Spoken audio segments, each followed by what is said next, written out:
Close your eyes for a moment. Imagine you're standing in the middle of a city that no longer exists. The streets you're about to walk are gone. The buildings, the bridges, the churches, most of them will vanish within a week. In 5 days, almost all of this will be gone. But right now, it's still here, and so are you. You enter through one of the old city gates. The walls are ancient, crumbling in places, but still standing. They've been here for centuries. They feel permanent. The gate opens onto a street barely wide enough for 2 carts to pass. Buildings lean in from both sides. Their upper floors jut out over the road, blocking the sun.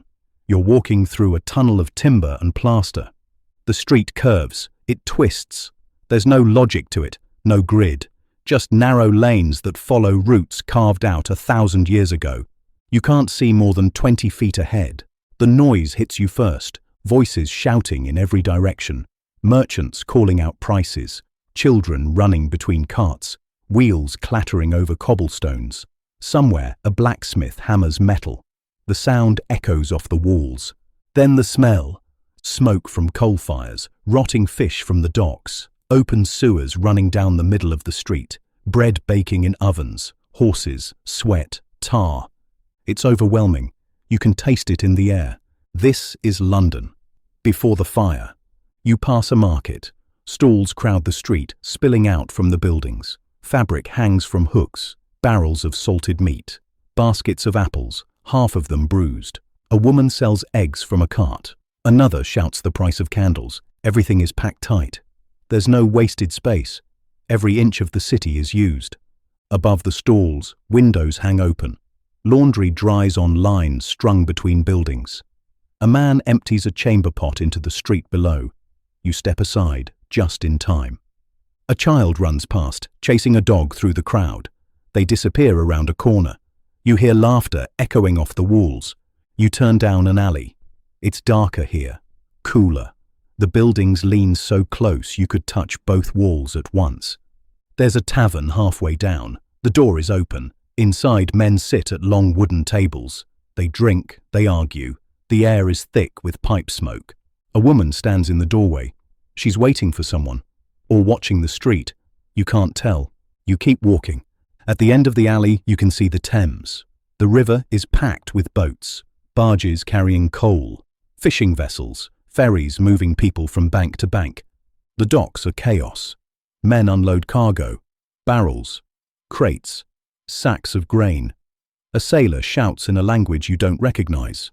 Dutch, maybe, or French. The city draws people from everywhere. Traders, workers, people looking for opportunity. Everything London needs comes through here. The city lives on constant motion, on thousands of small transactions happening every minute. It never stops. You move deeper into the city. The streets get narrower. The buildings get older. Some of them sag. You can see gaps in the plaster, exposed beams, repairs done quickly, cheaply. A sign creaks above a doorway. A locksmith. The symbol carved into the wood is worn smooth from decades of weather. Most of the city is wood, timber frames, thatched roofs. A few stone churches rise above the houses, but they're rare. Wood is cheap. Wood is fast. Wood burns. But no one's thinking about that. You pass a baker's shop. The oven inside glows red. A man pulls out fresh loaves with a long wooden paddle. The heat pours out into the street. His apprentice, barely 12 years old, carries a tray to a waiting customer. The boy's face is smudged with flour and soot.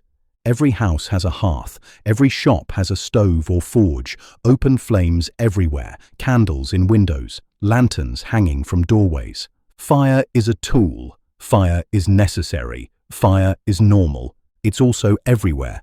A chandler's shop sits on the corner. Inside, rows of candles line the shelves. Tallow, beeswax.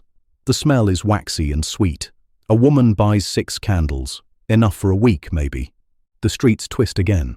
You lose track of where you are. Every street looks like the last. Same buildings, same crowds. That same feeling of being squeezed between walls. You climb a hill. At the top, you can see St. Paul's Cathedral. It's massive. Stone walls. A lead roof. It dominates the skyline. People trust it. It's been here for 600 years. It feels eternal. You pass a row of houses, 4 stories tall, maybe 5. Each floor slightly wider than the one below, creating overhangs that block the light. A window opens above you. A woman shakes out a rug. Dust falls like snow. The city holds 80,000 people within its walls, maybe more. No one's counting. They fit because they have to. You notice something as you walk. There are no gaps, no parks, no open squares, just buildings pressed against buildings, streets that barely qualify as streets. This is a city built too tightly, breathing too hard, with no room to fail. If something went wrong here, there's nowhere to go, no space to escape, just a maze of timber and thatch and narrow passages. But nothing's gone wrong yet. You stop in a quieter lane, a churchyard. Gravestones lean at odd angles. The ground is uneven from centuries of burials. An old man sits on a bench. He watches you pass. His face is weathered. He's seen this city change. Slowly, gradually, but always rebuilding itself in the same way. Wood, thatch, narrow streets, crowded houses. It's always been like this. It always will be. A cat walks along a wall, perfectly balanced. It pauses, watches something you can't see, then jumps down and disappears into a gap between buildings. You hear bells ringing. Evening is coming. People are heading home. Shops are closing. The streets don't empty, but they quiet slightly. A lamplighter moves down the street with his pole, lighting lanterns one by one. The flames catch, flicker, settle. Lanterns are lit. Candles flicker in windows. The city glows softly in the fading light. Smoke rises from chimneys. Hundreds of them. Thousands. The smell of cooking fires fills the air. Meat, onions, bread. It looks almost peaceful.